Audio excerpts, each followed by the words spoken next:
पल पल जियो। John Lennon का कहना है कि जीवन उन्हीं घटनाओं का ही नाम है जो आप पर उसी समय घट रही हैं जबकि आप दूसरी योजनाएं बनाने में लगे हुए हो। एक बार जब महात्मा बुद्ध संगत को उपदेश देने के लिए बैठे तो उन्होंने एक शब्द भी बोले बिना अपने हाथ में पकड़ा हुआ फूल ऊपर उठा दिया। यह उनके उत्तम से उत्तम सत्संगों में से एक सत्संग माना जाता है। उन्होंने पल भर के लिए हाथ में पकड़ा हुआ फूल उसी तरह ऊपर उठाए रखा और फिर चुपचाप वहाँ से उठकर चले गए।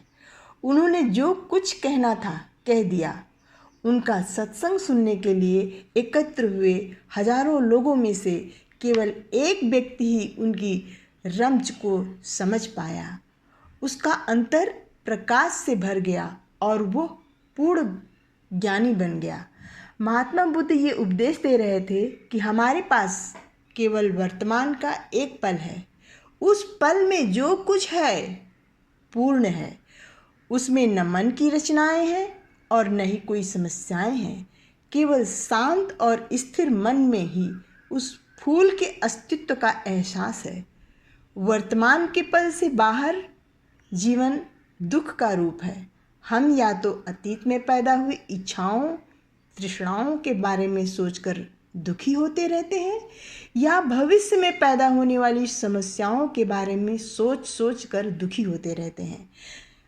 हमें समस्याएं उसी रूप में दिखाई देती हैं जिस रूप में हम उन्हें देखते हैं। समस्याएं घट रही घटनाओं या दिखाई दे रही चीज़ों में नहीं है, वे वास्तव में हमारे मन में या हमारे सोचने के ढंग में है। हजरत ईसा अपने शिष्यों से कहा करते थे कि तुम ये पूछना बंद कर दो कि हम क्या खाएंगे, क्या पहनेंगे। वो उपदेश देते थे कि तुम फूलों और पक्षियों की ओर देखो कि किस प्रकार वे वर्तमान पल में रहते हैं और प्रकृति उनकी सब आवश्यकताएं पूरा करती है। आप कहते थे जरा ये सोचो कि क्या तुम्हारी चिंताएं तुम्हारे जीवन को रत्ती भर भी बदल सकती हैं। परमार्थ की सूझ रखने वाले सभी महापुरुष यही कहते हैं कि हमारे पास केवल वर्तमान का पल ही है।